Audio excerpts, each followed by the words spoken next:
சிலுவையில தொங்க விட்டுருக்கான். ஒரு லெபனான் கவி இப்படி பார்க்கறான். இது அழகிய பெரியவன் எனக்கு சொன்னது. அவன் சொல்றான், அவன் 4 வார்த்தையில எழுதுனான்.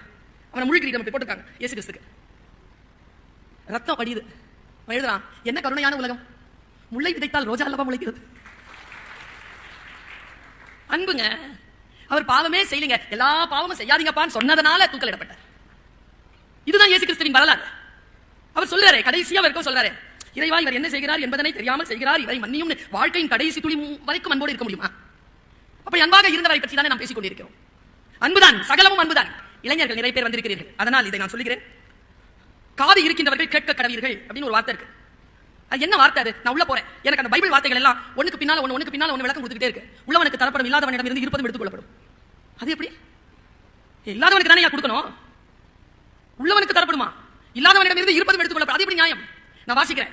ஒருத்தர் வெளியில போகும்போது ஒருத்தர் 4 காசு, ஒருத்தர் 2 காசு, ஒருத்தர் 1 காசு கொடுத்துட்டு, நான் வரதுக்கு ஒரு 6 மாசம் ஆகும், இந்த காசை வச்சுட்டு ஏதாவது ஒரு உருப்படியா பண்ணி வைங்க, வந்தா கணக்கு டெப்பன் போயிட்டார். 6 மாசம் கழிச்சு வந்தார். 4 காசு கொடுத்தா அதை 8 ஆக்கி வச்சிருந்தான் பிசினஸ் பண்ணி. கொஞ்சம் தான் கொடுத்தேன், எல்லாவற்றையும் சிறப்பாக்கி இரட்டிப்பாக்கி வைத்திருக்கிறார். சகல விஷயங்களுக்கு உன்னை நான் அதிகாரி ஆக்குகிறேன். 2 காசு கொடுத்தவன் 4 ஆக்கியிருக்கான். இன்னும் சிறிதாக கொடுத்தேன், அதையும் இரட்டிப்பாக்க வைத்திருக்கிறார். உன்னை சகல விஷயங்களுக்கு உன்னை அதிகாரி ஆக்குவேன். நம்மால் ஒத்த காசு எங்கப்பா இரு, நேரா போய் அந்த ஒத்த காசு எடுத்து கையில கொடுத்துட்டு, இங்க பாரு 1 ரூபா கொடுத்துட்டு திரும்பி வருவேன், கணக்கு சொல்லணும்னு சொன்னேன். கோவக்காரன், நான் இதை ஏதாவது செஞ்சுட்டு உன் கோவத்துக்கு எதுக்கு அளவுனா உன் காசை வச்சுக்கோங்க. அப்போ ஆண்டவர் சொன்னார், உன் சோம்பேறித்தனத்தை முன்வைத்து நீ உழைக்காமல், நீ ஒன்றும் செய்யாமல் கொடுத்த முதலீட்டை புதைத்து வைத்துவிட்டு அதையே திருப்பி தருகிறாயா? அதை திருப்பி தருகின்ற போது என் கோபத்தை வேற அதை பொறுமையாக முன்வைக்கிறாயா?